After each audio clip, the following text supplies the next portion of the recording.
E aí pessoal, aqui quem fala é o Vini do Animes React. Voltando aí com a saga dos volumes da Light Novel do Tensei Shitara Slime. Dessa vez vamos estar vendo o volume 10, né? Nós vimos o volume 9, tava incrível o volume 9. Dessa vez vamos estar vendo o volume 10 aí. Cara, e parece que vai tá legal, hein? Pelo nome, né? Maria Bel liberta o dragão do caos. Caraca. E nossa, deve estar incrível. Vamos lá, vamos ver aí. E cara, tô no hype, hein, pra ver. Tava ansiosíssimo pra voltar aí pra saber o que acontece logo. E vamos continuar aí com essa saga. Ah, o canal dele que eu acompanho é o Drake Otaku, que é onde eu vejo os volumes da Light Novel. Caso queira ver aí, eu vou deixar na descrição aí o link do canal dele. E vamos lá. O volume 8 e o volume 9 foram volumes assim bem tranquilos, né? Só slice of life com algumas coisas interessantes acontecendo. Mas agora chega de tranquilidade, hora do tsunami. Hoje eu vou trazer o resumo do volume 10 de Tensei Shitara Slime. E eu só quero dar um aviso para vocês de que daqui em diante os vídeos começarão a ter sempre mais de 20 minutos ou até mesmo 20 minutos, dependendo do vídeo o quanto de informação que eu vou colocar. Mas bem, depois desse vídeo, caso você queira saber mais alguns detalhes, mais algumas informações, eu vou deixar aí na descrição e no comentário fixado o que eu não falei nesse resumo. E caso você se interesse em ler a novel, que esse é um dos meus objetivos com esse resumo, vai estar aí no link na descrição os dois sites que eu uso para ler, cara. Então, bora começar com esse resumo do volume 10, Majin nos bastidores. Após o labirinto finalmente ser aberto de novo, ele virou um completo sucesso e ele também parecia estar dando certo, mas só parecia mesmo. O Rimuru convocou uma reunião com Mior Miles, Ramires, Veldora e também Masayuki, pois por mais que o retorno fosse até bom, ele estava tendo alguns problemas. Durante alguns dias, ninguém conseguiu passar do primeiro andar, e isso acontecia porque todos que se aventuravam eram arrogantes, idiotas e também não tinham muita ideia de como seria o labirinto. Então o Masayuki ele deu algumas sugestões bem interessantes, como fazer do primeiro andar, ao invés de um andar como os outros cheio de monstros, usá-lo como um andar que serviria de tutorial, onde teriam simulações de como seriam as armadilhas, monstros e etc. Também poderia ser adicionado alguns checkpoints, pois se você morresse no labirinto você acabaria voltando para o início, o que isso ajudaria bastante na aventura. Também poderiam ser adicionados banheiros, pousadas, drops de monstros e muito mais, aos poucos transformando o labirinto em um verdadeiro videogame. Algumas outras coisas foram adicionadas no labirinto, como recompensas por derrotar certo chefe de certo andar e também deixar espíritos vagarem pelos andares, porque isso ajudaria bastante na localização e também de poder passar pelos andares. Aos poucos, o labirinto foi evoluindo e para melhor, dando uma pequena colher de chá para os novatos. Então, depois de dias aprimorando o labirinto, o Rimuru estava no seu escritório e também estava experimentando uma xícara de chá feita exclusivamente pela Xion. E pela primeira vez, a Xion fez algo gostoso. E o engraçado é que o Diablo falou que experimentou os testes dela e disse que pela primeira vez na vida dele, ele conseguiu sentir mal-estar, cara. Depois de pensar o quanto o Xion tem a Diablo não mentiria, né? O Rimuru perguntou se Diablo queria alguma recompensa, pois todos têm recebido, menos ele. O Diablo de primeira não queria nada, mas ele logo perguntou se poderia ir atrás de demônios que poderiam ser novos subordinados para diversas tarefas, como por exemplo, destruir nações e muitas outras coisas. Exagerou um pouquinho, Diablo. Ele tinha alguns conhecidos e esses conhecidos tinham subordinados, então ele disse que o número poderia ser perto de 1000 demônios mais ou menos, então deveria ser providenciado corpos assim como o de Beretta. Então com a confirmação do Rimuru, o Diablo vai atrás de novos demônios. Depois de mais alguns compromissos, o Rimuru acabou se enfiando dentro de uma sala de pesquisas por vários dias. E nesses dias trancafiado, ele criou alguns artefatos bem interessantes.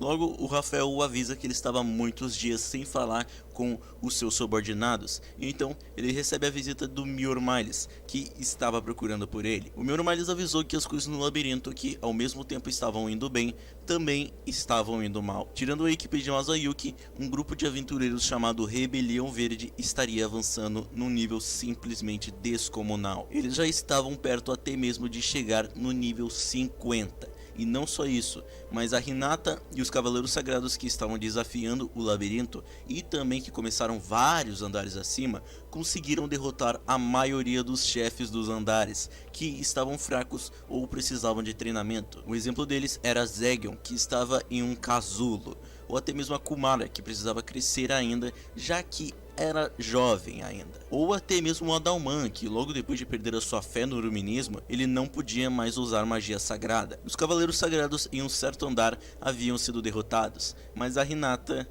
ela era um outro nível. Ela acabou derrotando todos os chefes até o andar 99 em 2 dias, mas a sua sequência de conquistas havia terminado quando ela enfrentou o Veldora, que por mais que ela até conseguiu machucar, infelizmente perdeu, assim mostrando de que os chefes acima do nível 50 precisavam de treinamento ou um upgrade, e também de que eles deveriam pegar um pouco mais pesado nas armadilhas, porque se isso não fosse feito, várias pessoas poderiam facilmente chegar até o 100º andar. Depois de receber as notícias, o Rimuru foi logo ao andar onde estava o Adalman, pois como disse antes, por perder a sua fé no iluminismo, ele não podia mais usar magia sagrada, que também era o que fazia ele forte, mas para isso, o Rimuru colocaria em ação a sua habilidade, Segredo Supremo de Fé e Graça, que foi a habilidade que Illuminas o ensinou. Assim, o Adalman conseguiu usar magia sagrada de novo, mas logo o Adalman queria fazer um pedido para o Rimuru, que era invocar o seu amigo morto Albert como um fantasma, mas não só isso, como também invocar um bichinho de estimação. O Rimuru não viu muito problema nisso, então ele logo deu permissão para o Adalman poder fazer isso. E depois de arrumar o problema com o Adalman, para conseguir arrumar o problema com a Rebelião Verde, o Rimuru junta Veldora, Ramires e logo Milen, que havia voltado com Gobta e Iranga depois do treinamento. Ele acabou juntando esse trio porque ele vai botar em ação agora os seus artefatos que ele criou. Esses artefatos basicamente consistiam em criar um monstro e poder possuí-lo, cara. Sim, criar um monstro e poder possuí-lo. Então cada um pega o seu artefato e então cria o seu monstro. O Veldora criou um esqueleto, a Ramires criou uma armadura, a Milen criou um slime vermelho e o Rimuru criou um ser espiritual, mas logo eles veem que os seus monstros eles eram muito fracos, e então para poder resolver esse problema, os quatro vão até Kurobe e Kaiden para poder providenciar algumas armas e armaduras. E esses equipamentos não foram brincadeira, hein? Foram vários equipamentos como foice, armaduras, espadas e até mesmo dardos. E após todos se equiparem, o quarteto simplesmente destruiu a Rebelião Verde. Cada um se focava em um estilo de batalha diferente, e combinando com os equipamentos, eles ficaram muito fortes. E após derrotá-los, o Rimuru ouve algumas coisas do grupo da Rebelião Verde, como por exemplo, a nação de origem ter dado a ordem, o que deixou um pouco suspeito, mas no final, o labirinto estava salvo, e o que restava era apenas melhorá-lo. Logo nós somos apresentados ao passado de uma reencarnada, onde o seu antigo eu era uma governante da Europa, e também ela manipulava a economia ao seu favor. Quando se tratava de dinheiro, ela fazia de tudo e usava todos. Essa mulher então morreu de velhice, mas ela acabou sendo reencarnada em um reino chamado Siltoroso, e também ficou com as suas memórias da sua vida anterior. O seu nome agora nesse mundo era Mariabel Rosso. Mariabel, mesmo depois de reencarnar, ela apenas tinha o desejo de dominar. A ganância naquela garota era simplesmente gigante. Ela tinha como objetivo dominar o mundo. E junto do seu desejo, ela conseguiu uma habilidade única. Essa habilidade fazia parte dos 7 pecados capitais. Essa habilidade se chamava ganância. E com ela, qualquer pessoa que tivesse um desejo poderia ficar ao controle de Mariabel. Bastasse que ela apenas conversasse com o alvo, e sua habilidade então estaria em ação. Seria como se ela estivesse injetando um veneno no seu alvo. Mas isso tinha um problema no meio. Se o desejo do alvo fosse pequeno, Mariabel iria precisar de mais tempo para poder controlar essa pessoa. mas também existia um outro jeito, que seria Maria Bel à força poder implementar desejo na pessoa e assim poder controlá-la. A habilidade de ganância precisava ser usada com muita sabedoria, e isso Maria Bel tinha bastante. Com apenas 3 anos, ela conheceu o seu avô Gran-Bel Rosso, que era uma pessoa que fazia parte do Conselho do Oeste, que logo descobriu sobre a sua habilidade e sua verdadeira identidade. E depois deles se conhecerem, ela soube que o seu avô tinha um sonho de um mundo pacífico sob o domínio dos russos. Assim, avô e neta se juntaram, e depois de 7 anos, agora Maria Bel fez 10 anos. E para o seu objetivo ser alcançado, um certo Lorde Demônio deveria estar fora do caminho, e esse Lorde Demônio era Rimuru Tempest. Assim, Maria Bel começou os preparativos para poder controlar o Rimuru com a sua habilidade. E assim, depois do seu passado ser apresentado, Maria Bel entra em uma sala, onde estava um cara chamado Johan e também Yuki discutindo. E assim, se juntando à conversa, o Yuki diz que o Rimuru está começando a desconfiar dele, e eles terão que resolver isso de alguma forma. Maria Bel queria usar a sua habilidade para poder controlar o Rimuru, mas infelizmente ela ainda precisava de tempo para pensar. Então ela pensou em uma armadilha. Para poder conseguir fazer essa armadilha, Maria Bel queria poder aproveitar a expedição que Cagalli iria fazer na base do Cleman com o Rimuru. E no meio da discussão, nós podemos ver que o Yuki também está sob o controle mental de Maria Bel. Ou seja, o Yuki não passava de um fantoche também. Então, com um plano incompleto ainda, Maria Bel decidiu enviar um convite para o Rimuru entrar no Conselho do Oeste. Obviamente com aquilo sendo uma armadilha, pois ela ainda precisava observar o Rimuru por mais um tempo. E assim, o convite foi enviado. Depois dele receber o convite, o Rimuru, acompanhado de Shuna, Benimaru e Zoe, vão até Ingrácia para poder fazer parte do conselho. E depois que eles chegam, eles poderiam aproveitar a hospitalidade por um dia antes da reunião. E enquanto eles se divertiam no meio do caminho, eles acabaram encontrando Hinata, que depois de pararem no lugar e conversarem um pouco, a Hinata logo diz para o Rimuru que existem armas de fogo nesse mundo, só que elas funcionam um pouco diferente. E outra coisa que ela diz era para o Rimuru se manter calmo, pois parece que o conselho parecia estar querendo provocá-lo. E o Rimuru até achou desnecessário aquele aviso, pois diferente da Hinata, ele tinha uma paciência muito maior. Assim, com o aviso eles aproveitam o resto do dia. E no dia seguinte já era hora da reunião com o conselho. E enquanto estava a caminho da sala, o Rimuru falou com algumas pessoas no meio do caminho, onde de primeira eles receberam eles bem. Mas logo isso acabou quando 2 nobres começaram a pedir favores ao Rimuru, como querer o trem mágico e arrumar alguns problemas que tinha com o Mjolnir. E aqueles simples favores foram o suficiente para acabar com o humor do Rimuru. Mas então ele conseguiu recuperar a postura, então logo se iniciou a reunião. Todos no conselho de primeira pareciam boas pessoas, mas logo foi mostrado o contrário, quando eles deram requisitos absurdos para que Tempest pudesse fazer parte do conselho. Alguns desses requisitos ridículos era o trem mágico ser conduzido a um reino de Ingrácia, fornecer equipamentos de alto nível, o labirinto ser um tesouro para humanidade, pagar impostos e muitos requisitos ridículos. Lendo isso, em apenas 3 segundos, o Rimuru ficou completamente furioso e assim destruiu a mesa dele, deixando todos o conselho com medo. E enquanto ele tentava se acalmar, ele chegou a se perguntar se todos do conselho poderiam estar sob alguma interferência mental, porque aqueles requisitos, e ainda na presença dele, eram simplesmente muito suspeitos. E então, após o Rafael confirmar, o Rimuru então remove esse controle mental sobre todas as pessoas do conselho, e logo eles serem libertados, todos começaram a agir menos arrogantemente e meio que quase se eles não pensassem nas consequências da situação deles. Eles queriam desesperadamente arrumar um mal entendido, mas antes que algo pudesse ser feito, foi escutado passos se aproximando da sala, e após eles abrirem a porta, algumas pessoas saíram.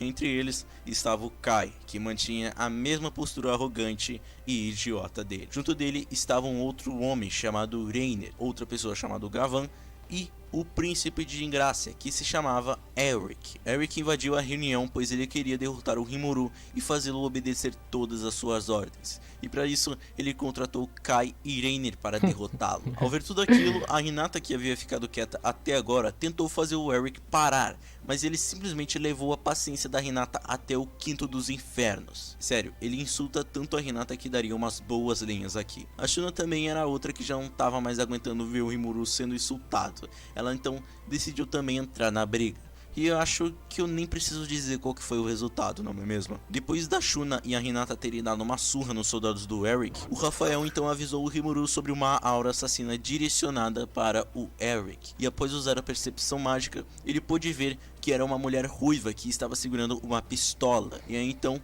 a mulher puxa o gatilho. Mas não só isso, como a arma ela só tinha um alcance de 60 metros e a mulher que estava com a pistola estava a mais de 2 km de distância. Só que então o Rimuru ele pôde perceber, a mulher além de atirar, ela também usou a habilidade Conexão Dimensional. Assim, ela conseguiu teletransportar a bala para perto da cabeça do Eric. O Rimuru, que pensou que não podia fazer nada, logo descobriu, graças ao Rafael, que poderia usar a habilidade Beelzebub para poder parar a bala. E após usar, a bala simplesmente estava na sua mão, o que deixou até o próprio Rimuru impressionado.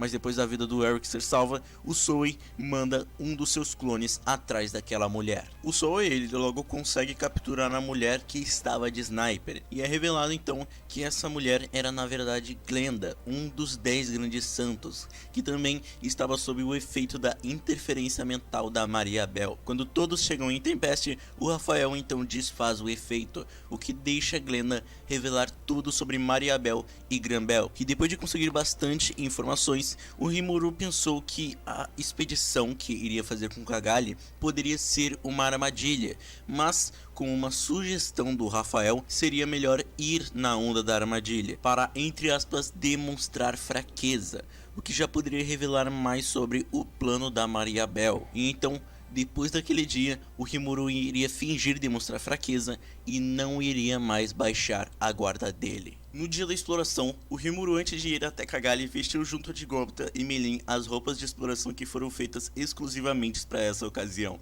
Eu só tô falando disso porque tudo que vai acontecer daqui em diante, eu paro vocês para lembrar que esses três estão sempre com essas roupas. E isso chega a ser um pouco engraçado, e eu espero que eles adaptem isso pro anime. Bom, mas depois eles buscarem Cagalli, os outros exploradores, e chegarem com teleporte até o local, eles foram recebidos por elfos negros que estavam morando no castelo do Clema. Eu esqueci de comentar, mas se não me falha a memória, o Clema ele tinha como escravos esses elfos negros. Se minha memória estiver errada, me corrijam aí nos comentários. Bem, todos passaram um dia aproveitando a hospitalidade e logo no dia seguinte já se começou a exploração no castelo do Clema. Eu poderia falar aqui as coisas que teve durante a exploração, que algumas foram até mesmo interessantes, mas isso aqui é um resumo, cara. Então se você quiser saber em detalhes, eu te recomendo ler a novel. Então, depois de muita exploração e algumas armadilhas, começou a ter um tremor muito grande, que de primeira pensaram que não era nada, mas começou a ter mais vezes e cada vez mais forte, o que deixou a situação um pouco estranha e suspeita.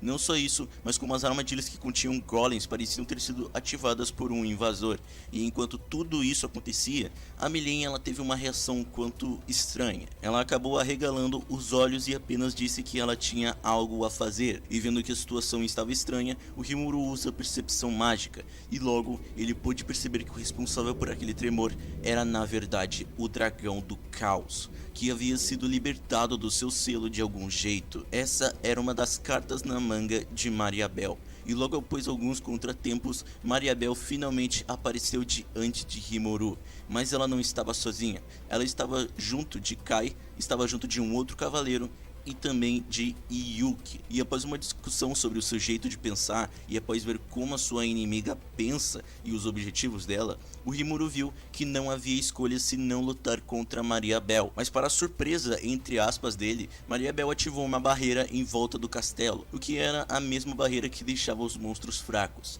Mas obviamente, como o Rimuru ele não era idiota, ele tinha deixado Gabiru, Hakurou e Souka em volta do castelo caso algo assim acontecesse. Logo após ver que o seu primeiro plano falhou, finalmente se iniciou a batalha de verdade. Shion começou a lutar contra o Yuki. Gobta se fundiu com Uranga para poder lutar contra o Cavaleiro, e Kai estava indo para cima de Rimuru, mas como ele estava sem tempo para isso e para já poder acabar logo com ele e demonstrar a sua força, o Rimuru apenas aplicou um pouco de Yuki à sua mão e então lançou esse Yuki ao Kai, o que simplesmente matou ele e não sobrou nada dele. E após essa demonstração de poder e ver o quão seu oponente era poderoso, Mariabel logo foi para cima de Rimuru, e diferente da sua aparência, a força física dela era muito grande, mas claro, não grande o suficiente para bater de frente contra o Rimuru. Após uma curta batalha e vários golpes serem desferidos pela Mariabel, ela então logo usou a habilidade Desejo da Morte contra o Rimuru, que era uma habilidade que poderia reverter a vontade de viver do alvo. Aquela habilidade era tão poderosa que só pelo simples fato de pensar em um dos seus subordinados ser afetado por isso, fazia o Rimuru ficar um pouco apavorado. Mas, óbvio, tirando seus subordinados, para o seu caso, essa habilidade não tinha efeito. Claro, isso também foi graças à ajuda do Rafael. Mas então, depois Rafael de fazendo esse tudo ataque, pra ele. Rimuru decidiu matar Mariabel, porque por mais que ele saiba como ela ainda era uma criança, e isso meio que acabou perturbando um pouco o Rimuru. Mas ele, sem hesitação, iria matar ela. Mas antes que ele pudesse fazer isso, ele percebeu que Shio havia sido jogada para longe, e quando ele viu, a força de Yuki estava aumentando em um nível absurdo. O Rafael então avisou que a Mariabel havia transferido o seu poder para o Yuki através da habilidade Ganância, e isso aumentou bastante o poder dele. Então, tendo que ignorar a sua inimiga, Rimuru logo entrou em um combate corpo a corpo com o Yuki, onde por incrível que pareça, ele estava perdendo, pois logo ele descobre que o Yuki tinha uma habilidade chamada Anti-Skill, que é uma habilidade que podia desligar magias e habilidades, e por isso várias habilidades do Rimuru, ou até mesmo magias, não estavam funcionando direito. Porém, para sua sorte, apenas técnicas da espada sagrada podiam ser eficazes contra a Anti-Skill, e após muita dificuldade, o Rimuru então usou a habilidade Stormbreaker, que era uma habilidade baseada no Melt Slash de Hinata, e após usar essa habilidade no Yuki, ele conseguiu criar um buraco no peito dele, e depois de derrotá-lo, o Rimuru queria usar um ataque para poder deixá-lo inconsciente, mas logo Kagami e os outros exploradores entraram na frente, dizendo que o Yuki tinha uma força de vontade incrível, e que não iria se deixar ser controlado de novo. E por mais que após pensar que nessa situação ele estava sendo feito de vilão, o Rafael logo avisa que o Yuki parecia estar saindo da interferência mental, o que foi um pouco estranho, mas isso não era tempo agora para pensar. O Rimuru queria ajudar a Meilin contra o Dragão do Caos, mas ele precisava lidar com a Mariabel. Logo, o Yuki lhe avisa que no castelo havia algum tipo de motor mágico e de que o plano de Mariabel seria sobrecarregá-lo para poder destruir o castelo. E então foi decidido, o Rimuru iria ajudar a Meilin e o Yuki iria atrás da Mariabel. Assim, cada um foi fazer o seu papel que foi lhe dado. Mariabel estava correndo pelas ruínas, pois pelo que foi dito por Yuki, havia um motor mágico que poderia ser sobrecarregado para poder destruir as ruínas. E quando ela chegou no tal lugar em que ela acredita que havia um motor, ela não encontrou nada. E quando ela percebeu, Yuki havia aparecido atrás dela, dizendo que nunca existiu nenhum motor mágico. Foi naquele momento que Mariabel percebeu que Yuki havia mentido para ela. E não apenas isso, como ele também revelou que em nenhum momento ele realmente estava ao controle da habilidade Ganância. Ou seja, o Yuki ele estava fingindo esse tempo todo. Explicando com um sorriso maléfico no rosto e rindo muito, o Yuki diz que a ganância dele de dominar o mundo era tão grande que a habilidade Ganância de Mariabel nem ao menos teve efeito nele. E olha que ele ainda tirou sarro dizendo que ele nem ao menos precisou usar a anti-skill, chegando até mesmo a desmerecer a habilidade dos pecados capitais. E depois de um breve surto da garota, Yuki então perfurou o coração de Mariabel. Então, uma aura começou a sair do corpo da jovem garota, e quando menos percebemos, Yuki estava roubando a habilidade Ganância de Mariabel. E após tirar a vida da pequena garota, Yuki havia conseguido uma nova habilidade.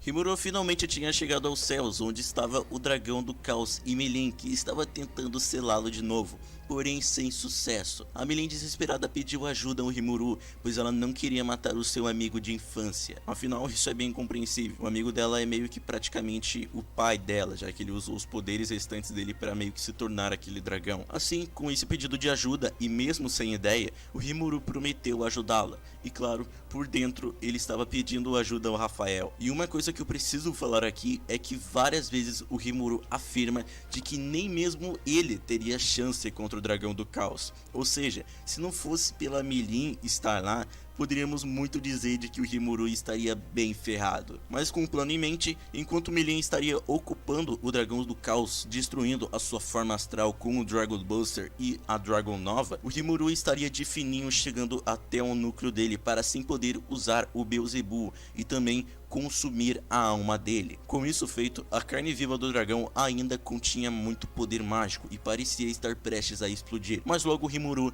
ele já conseguiu resolver isso com um Beelzebub, assim absorvendo a carne do dragão e conseguindo também o seu núcleo. E então, junto de uma alma emulada e fundindo com os fragmentos do núcleo do Dragão do Caos, ele conseguiu criar um ovo, onde de primeira ele não estava tendo reação, mas após o Rimuru perguntar a Milen qual que seria o nome do dragão, a Milen diz que o nome dele seria Gaia. Então, com esse nome dado, o Rimuru nomeou o ovo de Gaia, e assim o ovo começou a ter reação. E com isso, podemos dizer que o Dragão do Caos foi reencarnado em um ovo e não iria nascer do mesmo jeito que estava. O Rimuru praticamente deu uma segunda vida a Gaia. E também, como ele é muito feliz de poder ter seu amigo de vários anos atrás de volta, o sorriso que aquela garota deu foi o suficiente para poder deixar o Rimuru feliz. E bem, depois de fazer isso, finalmente para terminar com esse resumo, o Rimuru e a Milen voltam para as ruínas para poderem encontrar o pessoal. E durante os pensamentos do Rimuru sobre o Yuki, o Rafael avisa ele dizendo que todas as ações que o Yuki tomou foi por conta própria e não pela interferência mental. E o motivo por ele não ter dito isso foi pela ingenuidade do Rimuru, que para ficar mais fácil de entender, vamos usar como exemplo quando o Rimuru hesitou em matar a Maria Bell. O Rimuru pensou que a Maria Bell não iria mais trazer problemas, então ele não tinha visto necessidade de matar a Maria Bell. Então, com essa ação do Rimuru, o Rafael decidiu tirar a mesma conclusão que o Yuki, mesmo que ele estivesse mentindo. E agora, sabendo que não poderia ser mais ingênuo, o Rimuru fez uma promessa com o Rafael, dizendo para ele não esconder mais nada e também nem mentir. E depois de saber que mais um inimigo estava em pé, e depois de fazer essa promessa com o Rafael, o Rimuru pensou que ele podia pela primeira vez sentir que o Rafael acabou sorrindo. Pois é, vocês puderam ver, o Yuki realmente não é brincadeira, cara. A Maria Bell realmente deu um grande problema, e vamos dizer, ela é bem inteligente. Bem, mas o resumo ele vai terminar por aqui, cara. O que vocês acharam desse resumo?